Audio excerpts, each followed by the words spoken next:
तो चटपटे पकवान में आज आप लोगों से शेयर करने लगी हूँ मैं होटल्स और रेस्टोरेंट पर मिलने वाली महंगी तरीन चिकन हांडी। यकीन करें ये इतनी आसान है ना, आप इसे मिनटों में बना लेंगे। बिस्मिल्लाहिर्रहमानिर्रहीम, अस्सलामुअलैकुम। खुश रहें, आबाद रहें, जहाँ भी रहें हैप्पी रहें और हेल्दी रहें। तो मैं हूँ फ़ाइज़ा और वेलकम करती हूँ आपको चटपटे पकवान में। आज बना रहे हैं जी मज़ेदार सी मखमली चिकन वाइट हांडी। बनाने में इंतहाई टेस्टी है और इसमें इंग्रेडिएंट्स भी बहुत ज़्यादा नहीं पड़ेंगे।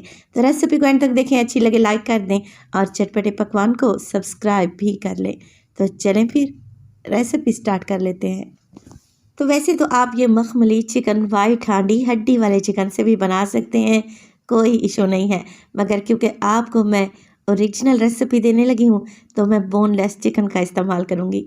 अच्छा, बोनलेस चिकन ले लिया है और इसकी कटिंग ज़रा देख लें। स्ट्रिप्स कटिंग में मैंने इसकी कटिंग की है। इससे क्या होगा, चिकन फ़ौरन से गल जाएगा और नरम और जूसी बनेगा। अगर आप स्क्वायर पीस में चिकन काटते हैं ना, उसे गलने में थोड़ा सा टाइम लगता है। तो इस तरीके से चिकन काटें, मिनटों में चिकन वाइट हांडी तैयार होगी।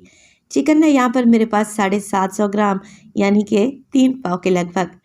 अब देखें, एक कढ़ाई में डाल दिया है मैंने बटर यानी कि मक्खन, 2 से 3 टेबलस्पून। आधा कप इसमें कुकिंग ऑयल भी शामिल करेंगे। अगर खाली मक्खन डालेंगे ना तो ये फ़ौरन से जल जाएगा, लिहाजा इसके साथ कुकिंग ऑयल लाजमी डालें। दोनों चीज़ें जब अच्छे तरीके से मेल्ट हो जाएं तो आप इसमें डालें प्याज। एक बड़े साइज़ का प्याज है जिसे मैंने बारीक सा चॉप कर लिया है। अब प्याज को हमने यहाँ पर फ्राई करना है।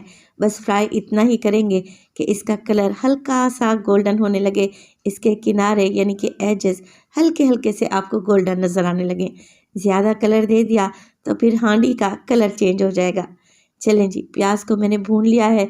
अब इसमें डाल दें चिकन, जिसे मैंने अच्छे तरीके से धोया, धोने के बाद काटा है ताकि इसमें से पानी कम से कम निकले। चिकन के साथ ही मैं डाल दूंगी 1 टेबलस्पून भर के अदरक और लहसुन का पेस्ट। अब हमने चिकन की भुनाई करनी है प्याज के साथ और अदरक लहसुन के साथ। मगर भुनाई करते वक्त मैं इसमें एक और चीज़ डालूंगी जिससे चिकन जल्दी से गल भी जाएगा और चिकन के अंदर तक टेस्ट जाएगा। जी हाँ, मैं इसमें डालूंगी नमक, तकरीबन 1 टीस्पून के करीब। तो ये ख़ास टिप है, चिकन को जब भी फ्राई करें साथ में नमक डाल दिया करें। एक तो चिकन के अंदर तक टेस्ट जाता है, चिकन जल्दी से नरम भी पड़ जाता है। चिकन को भून लूँगी मैं इतना कि इसका सारा पानी खुश्क हो जाए, चिकन पर हल्का हल्का सा ब्राउन कलर आने लगे।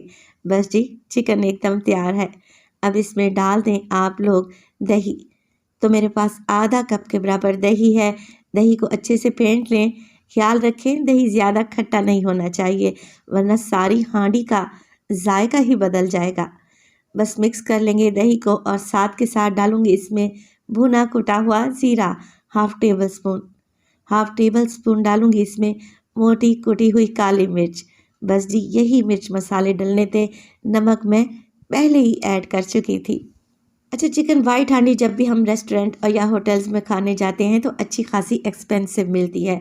घर में बनाएं, एक तो पूरी फैमिली के लिए ये काफ़ी रहेगी और दूसरा बनाने में भी आसान है। देखिए, चिकन को भूनते भूनते ही ये गल गया है। जैसे ही दही का पानी खुश्क होगा, 4 से 5 हरी मिर्चें काट कर डाल दें। इसके अलावा 1 अदद टमाटर और 1 अदद शिमला मिर्च को मैंने जूलियन शेप में काट लिया है। अच्छा, टमाटर के आप लोगों ने बीज निकाल देने हैं। मिक्स कर लेंगे और टमाटर और शिमला मिर्च को ज़्यादा नहीं पकाएंगे, बस हल्के हाथ से मिक्स करें और 2 से 3 मिनट के लिए भून लें। और फिर इसमें डालें आप पिसा हुआ गरम मसाला, तकरीबन हाफ टी स्पून, और डलेगी इसमें क्रीम। मैं टेट्रा पैक की इस्तेमाल कर रही हूँ, आप कोई भी अच्छा ब्रांड ले सकते हैं। आधा कप या फिर 100 ml के बराबर आप इसमें क्रीम डाल दें। बस क्रीम डालने के बाद ज़्यादा नहीं पकाएंगे, मिक्स करते हुए 2 से 3 मिनट के लिए पकाएं। बस जी, तैयार है हमारी मखमली मज़ेदार वाइट हांडी। देखें, है ना आसान सी रेसिपी और खाने में इंतहाई टेस्टी है। डालेंगे इसमें ढेर सारा हरा धनिया, आप कसूरी मेथी भी डाल सकते हैं। बस जी, गर्मा गर्म मज़ेदार सी मखमली हांडी को आप लोग सर्व कर दें रोटी के साथ, पराठे के साथ, नान के साथ। ये बड़ी ही टेस्टी बनती है। दावत के लिए तो एक स्पेशल रेसिपी है, आप इसे पूरी फैमिली के साथ बनाकर इंजॉय कर सकते हैं। तो रेसिपी बनाएं, इंशाल्लाह ताला ये आप लोगों को बहुत ही पसंद आएगी। और अपना फीडबैक देना ना भूलिएगा। आपके प्यारे से कमेंट का मुझे इंतज़ार रहेगा। अपना बहुत सारा ख्याल रखिएगा। फ़ाइज़ा को अपनी दुआओं में याद रखिएगा। मुझे दीजिए इजाज़त। टिल देन, अल्लाह निगहबान।